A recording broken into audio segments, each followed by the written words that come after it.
जय हिंद दोस्तों। आज हम लोग एक ऐसे वंश के बारे में आपसे चर्चा करते हैं जो पहले सामंतों के गुलाम, मतलब सामंत रूपी गुलाम थे और फिर बाद में अपराजित को पराजित करते और खुद शासक बनते हैं। चोल वंश। चोल वंश की नींव देखें तो 9वीं सदी में रखी जाती है तथा यह पल्लवों के गुलाम थे या पल्लवों के सामंत थे या पल्लवों के यहाँ नौकरी करते थे। इन्होंने अपनी राजधानी तंजौर को बनाया। राजधानी किसको? तंजौर को बनाया।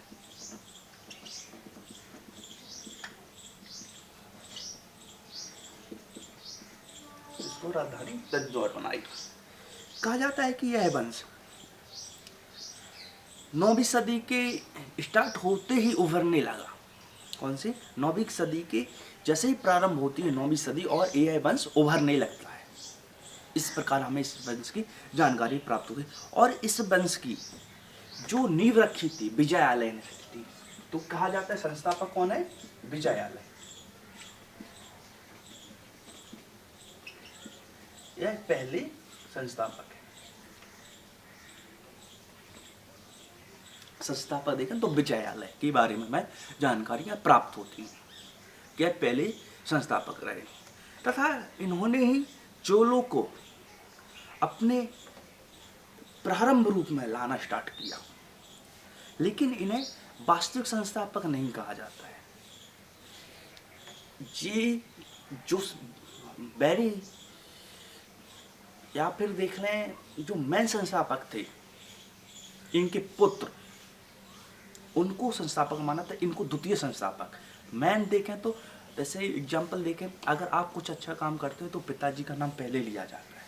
इसी प्रकार इनके पुत्र ने इस वंश की अच्छे से नींव रखी तथा जो पल्लव के शासक था अपराजित, उसको पराजित किया, मतलब उसको मार डाला और शासक बना। इस प्रकार हमें देखने को मिलता है। द्वितीय इनका ही पुत्र था आदित्य, या पूरा दूसरा शासक, सेकंड शासक आदित्य। इसी ने ही अपराजित को पराजित किया था। इसको पल्लव शासक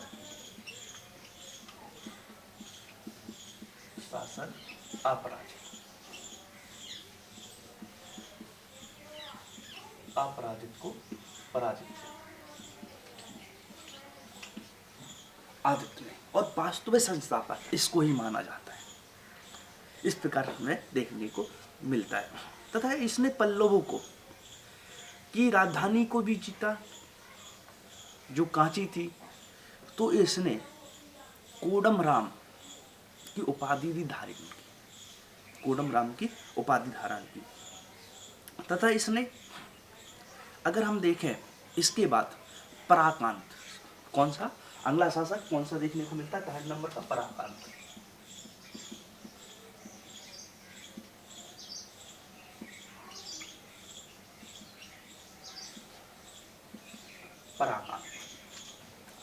पराकांत फर्स्ट। कौन सा? पराकांत फर्स्ट। पराकांत फर्स्ट के बारे में हमें जानकारी प्राप्त होती है कि इसने पूरा मुंदेर को जीत लिया। किसको? पूरा मुंदेर जीत लिया और मुंदेर कौन की उपाधि धारण की। किसको जीता? मुंदेर को। और मुंदेर कौन की इसने उपाधि स्पष्ट रूप से धारण की। इस प्रकार की हमें जानकारी प्राप्त होती है। इसकी हमें जानकारी उत्तर मेरु अभिलेख से मिलती है। उत्तर मेरु अभिलेख से पराकांत की जानकारी हमें स्पष्ट रूप से मिलती है और इसको ही प्रथम चोल शासक के रूप में मान्यता प्राप्त है कि इसने ही सर्वप्रथम अच्छे से शासन करना प्रारंभ किया। इसने ही भूमि संरक्षण का भी इसने ही काम किया कि जो सरकारी भूमि है या जमींदारों की है या किसान वर्ग की है, उनको संरक्षण देना इसने ही प्रारंभ किया। इस प्रकार हमें जानकारी प्राप्त होती है तथा इसने जो इस राष्ट्रकूट शासक था कृष्ण तृतीय। कौन सा? राष्ट्रकूट राष्ट्र कूट शासक कूट कृष्ण थर्ड को पराजित किया। किसको? कृष्ण थर्ड को इसने ही पराजित किया। इसके बाद हमें देखने को मिलता है अगला शासक राजा राज। कौन सा? 4th नंबर का शासक देखने को मिलता है राजा राज। इसके बारे में हमें सबसे अधिक जानकारी प्राप्त होती है। इसका नाम अगर देखें हम अरिमोली बर्मन था। कौन सा? अरिमोली बर्मन मूल नाम था इसका, और इसको लोग प्यार से राजा राज के नाम से जानते थे। इस प्रकार हमें जानकारी प्राप्त होती है। तथा इसने श्रीलंका का उत्तरी भाग जीता। क्या? श्रीलंका का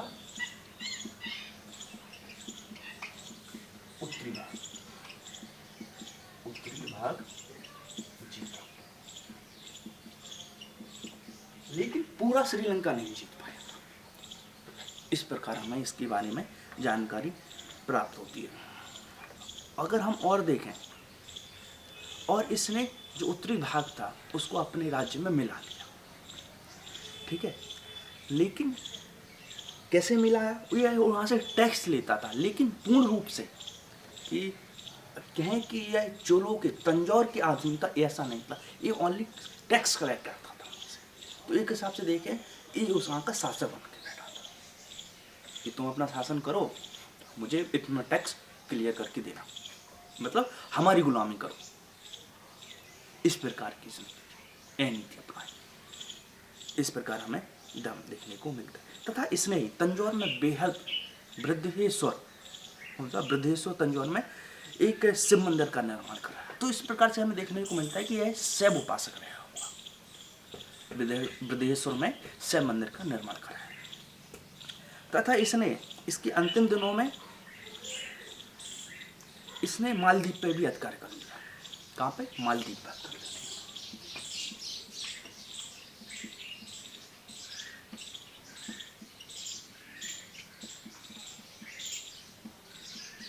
अधिकार किया।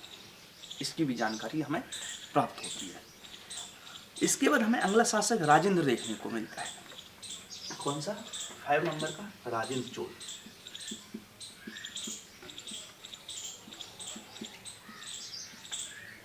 सबसे पराक्रम अगर देखें तो इस वंश में हमें राजेंद्र चोल ही देखने को मिलते हैं। राजेंद्र चोल के बारे में अगर हम लोग देखें तो राजेंद्र चोल सबसे प्रतापी शासक था, तथा इसने श्रीलंका को पूर्ण रूप से जीता। राजा राज ने उत्तरी श्रीलंका को जीता, लेकिन इसने पूर्ण रूप से पूरी श्रीलंका को अपने अधीन बना लिया। इस प्रकार की हमें जानकारी प्राप्त होती है। और अगर और देखें तो श्रीलंका की जो राजधानी थी अनुराधपुरम को जीता, और अनुराधपुरम को जीता। अनुधर की उपाधि इसने धारण की। इस प्रकार की हमें जानकारी प्राप्त होती है। और वहाँ के शासक अनुराधपुरम के जो श्रीलंका के शासक थे महेंद्र को इसने बंदी बना लिया। किसको? महेंद्र को इसने बंदी बनाया। श्रीलंका को जीता और महेंद्र 5 को इसने बंदी बना लिया। इसके बाद और देखते हैं तो इसने बंगाल अभियान किया। कौन सा? बंगाल अभियान किया। महिपाल को पराजित किया। बंगाल अभियान किया। कौन सा? बंगाल और महिपाल को पराजित किया। इसकी भी हमें जानकारी स्पष्ट रूप से प्राप्त हो जाती है। और बंगाल की गंगा थी जो, उसको अपने तंजौर में लाता है और वहाँ के एक गड्ढा खुदवाता है और उसमें वहाँ के गंगा जल को अपने यहाँ मिक्स करवा देता है और गंगई चोल की उपाधि धारण करता है। इसकी गंगई चोल की उपाधि यह अपने आप धारण करता है। इस प्रकार की हमें जानकारी प्राप्त होती है और जिसको गंगई चोलमपुरम के नाम से जानते हैं। इस प्रकार की हमें जानकारी प्राप्त होती है। इसके बाद इसने इंडोनेशिया, जिसे सुमत्रा के नाम से जानते थे, इसने सुमित्रा सुमत्रा, जो आज का इंडोनेशिया है, उस पर भी आक्रमण किया और सेलन को पराजित किया। कहाँ? सुमत्रा का कौन शासक था? सेलिन। सेलिन को इसने पराजित, सेलिन को पराजित कर दिया। इस प्रकार हमें जानकारी प्राप्त होती है। तथा इसने ही सर्वप्रथम जो अरब सागर है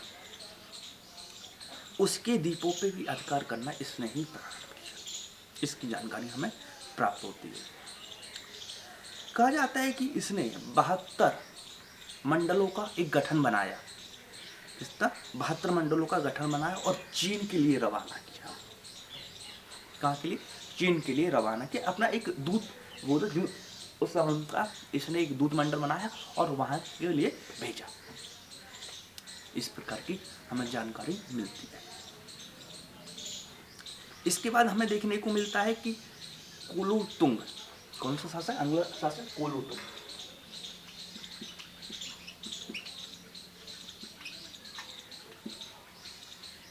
कुलोत्तुंग चोल 6वें नंबर इस वर्ष का हमें देखने को मिलता है। इसके बारे में हमें जानकारी मिलती है कि इसने गोविंदराज विष्णु मंदिर का निर्माण कराया। कहाँ का? गोविंदराज विष्णु मंदिर का इसने निर्माण कराया। लेकिन इसको समझ में नहीं आया क्या हुआ कि उसने इसकी मूर्ति, जो विष्णु भगवान की मूर्ति थी, जाके समुद्र में फेंकवा दी। और वही मूर्ति रामानुजाचार्य ने मूर्ति समुद्र से खुद ढुलवाई, निकाल के उसको तिरुपति बालाजी में स्थान। इस प्रकार हमें इस वंश की जानकारी प्राप्त होती है। इसके बाद अगला शासक राजेंद्र थर्ड।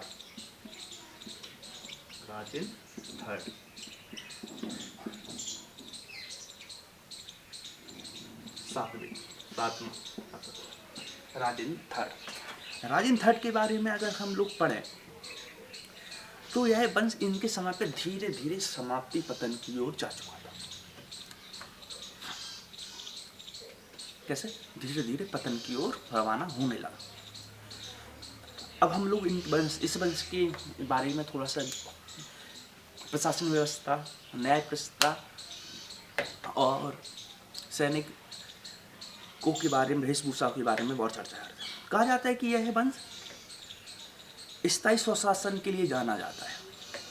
कैसा? स्थायी स्वशासन के लिए जाना जाता है तथा लॉटरी पद्धति के द्वारा यह शासन करवाता था कि ग्राम आधार पर 4-5 जो मैन थे वो अपनी पर्ची डालते थे और इस लोग से चुना जाता था और जिसका नाम हो जाता था उसको उस गांव का मुखिया के रूप में चुन लिया जाता था। उसको लॉटरी पद्धति कहते, उस हिसाब से इन्होंने अपने चुना।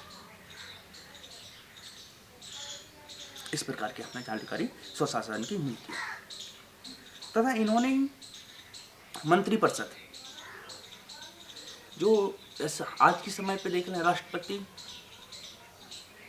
की सहायता की मंत्रिपरिषद होगा, उसी प्रकार राजा की सहायता के लिए इन्होंने ही एक मंत्रिपरिषद का गठन करना प्रारंभ किया। इन्हीं के समय ऐसी हमें जानकारी प्राप्त होती है। तथा चोलों के समय अधिकारियों को श्रेणी भाई श्रेणी में बांटा गया था। कैसे? अधिकारियों को श्रेणी भाई श्रेणी में बांटा गया था। जो उच्च श्रेणी के अधिकारी थे उन्हें पेरू दमन, और जो छोटे अधिकारी थे, निम्न श्रेणी के अधिकारी, उन्हें पेरू दमन सेरू नमन के रूप में इन्हें बांटा गया था। इन इस प्रकार के अधिकारियों को इन्होंने अलग अलग रूप में बांट के रखा था। इस प्रकार की हमें जानकारी प्राप्त होती है। तथा इस समय उच्च अधिकारी उत्कटनम था। उत्कटनम उच्च अधिकारी, राजा के बाद अगर कोई दूसरा था तो उच्च कटनम था। इस प्रकार की हमें जानकारी प्राप्त होती है। तथा इनके समय चोल साम्राज्य 6 प्रांतों में बटा हुआ था। कितने? 6 प्रांतों में बटा हुआ था और उनको मंडलम कहा जाता था। क्या कहा जाता था? मंडलम के रूप में जाना जाता था। एक प्रांत का मंडल कोटलम के पास था, जिसे मशीनरी कहा जाता है, आज के टाइम मशीनरी कहा जाता है। कोटम को नायडू या जिला में बांटा हुआ था। इस प्रकार हमें देखने को मिलता है। और नायडू जिला का कोई कुरुम, कुरुम मतलब ग्राम समूह में बटा हुआ था। चोल को हम आय का मुख्य स्रोत देखें तो इनका मुख्य स्रोत कृषि था। कौन सी? कृषि पे ही पूरे आश्रित थे। तथा इन्होंने ही सबसे पहले देखा तो उस समय की नौसेना या नाव सेना, उस समय इनके समय सबसे प्रमुख हमें देखने को मिलती है कि इनके समय है नाव सेना अच्छे से वर्क करना प्रारंभ की थी, अच्छी दृढ़ थी, अच्छी शक्तिशाली थी। इस प्रकार की हमें जानकारी स्पष्ट रूप से मिल जाती है। और अगर देखें तो इनके समय इन्होंने शिव मंदिर का तो निर्माण करा है ही, तथा जो शिव निर्माण कराए द्रविड़ शैली में कराए। कौन सी? द्रविड़ शैली में इनके मंदिर हमें देखने को प्राप्त होते हैं कि इस वंश के मंदिर जितने भी हैं द्रविड़ शैली में बने हुए थे। इस प्रकार की हमें जानकारी प्राप्त होती है। और देखें तो जो द्रविड़ शैली है हम लोग उसको ही उपभाषा विमानन शैली, मतलब जो विमानन बहुत बड़े बड़े मंदिर होते हैं, उनके बहुत बड़े विशाल विशाल गेट होते हैं, सीढ़ी नुमा, उसको विमानन शैली कहते हैं। इस प्रकार की हमें जानकारी प्राप्त होती है। तथा नटराज जो शिव भगवान की तांडव करती हुई मूर्ति है, नटराज कहा जाता है कि वह नटराज मूर्ति चोल वंशों की ही धरोहर है, मतलब उनके समय ही वह मूर्ति बनाई थी, जो हमारे भारत की आन मान शान है। नटराज मूर्ति शिव भगवान से प्रेरित है और इन्हीं के समय बनाई गई थी। तथा इस समय चोलों के समय ही तमिल भाषा का स्वर्णकाल भी कहा जाता है। इस समय तमिल भाषा का बोलबाला बहुत अधिक था। इस प्रकार हमें देखने को मिलता है। जो कम्बन ने तमिल भाषा की रचना की। किसने? कम्बन ने जो तमिल भाषा है उसमें रामायण की रचना की। इसके भी हमें साक्ष्य स्पष्ट रूप से प्राप्त हो जाते हैं। और देखें तो इनके समय कम्बन कोपट कुट्टन एवं पुलुलेंदी, यह 3 प्रकार के त्रिरत्न चोलों के समय में रहे और इन्हें तमिल साहित्य का अच्छा खासा जानकारी थी। इस वंश की इस प्रकार हमें जानकारी प्राप्त होती है। यह वंश में अगर हम लोग देखें तो हमें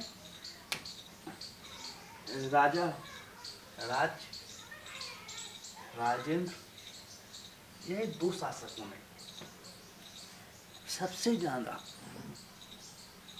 भारत को विकसित करने में अपनी अहम भूमिका निभाई। कहा जाता है कि राजेंद्र चोल ने जब श्रीलंका पे अधिकार किया, कहाँ पे? श्रीलंका पे अधिकार किया, तो जो बंगाल का महिपाल था, सुमित्रा, इंडोनेशिया का सैलिम था, यह सोचते थे कि राजेंद्र श्रीलंका पे कभी अधिकार कर ही नहीं सकते क्योंकि इनके पास सेना ही नहीं है, ये समुद्र के रास्ते कैसे जाएंगे। जब श्रीलंका को जीत लिया राजेंद्र ने, तो ये दोनों इन पे हंस रहे थे, तो इन पे भी अधिकार कर लिया। कहीं कहीं हमें देखने को मिलता है, पढ़ने को मिलता है, जो श्रीलंका है हमारे, जो कहा जाता है कि राजेंद्र जब नीचे के लिए बढ़े तो इनको क्या लगा, सैलिम को और महिपाल को, कि ये तो दक्षिण भारत पे ही कब्जा करना चाहते हैं, बस नीचे के एरिया में, ये हमारे पास नहीं आएंगे, कि हमसे डरते हैं। लेकिन इन्होंने यहाँ पर दिया, इनको भी। हम भारतवासी, हम किसी से लड़ना पसंद नहीं करते, लेकिन अगर हम पे कोई हाथ उठाए तो हम छोड़ना भी पसंद नहीं करते। ये दोनों राजन चोल पे हंस रहे थे, इन्होंने इनको ही जीत लिया। इनके पिताजी राजा राज, इनने थोड़ा सा जीता और राजन ने पूरा जीत लिया। और कहा जाता है नाव प्रणाली जो चोलों की थी, सबसे पहले प्रारंभ राजा राज ने ही प्रारंभ किया। लेकिन सुचारू रूप से देखें तो राजन ने प्रारंभ किया। किसने? राजन चोल ने प्रारंभ। लेकिन कोई वंश में कोई अच्छा भी होता है तो हमें देखने को मिलता है कोई बुरा भी होता है। तो देखने को मिलता है कि कुलम तुंगने जो गोविंद मूर्ति थी, कौन से? गोविंद राज की मूर्ति थी, विष्णु भगवान की मूर्ति, उसको समुद्र में फेंकवा दिया। रामानुचार्य जी ने निकलवाई और तिरुपति बालाजी में उस मूर्ति को स्थापित करवाया। तो हमें इस देखने को मिलता है, तो कभी किसी का पल्ला भारी रहता है तो किसी का डाउन भी रहता है। देखने को मिलता है कि जब राजेंद्र थर्ड का शासनकाल आया तो यह पतन की ओर बढ़ने लगा।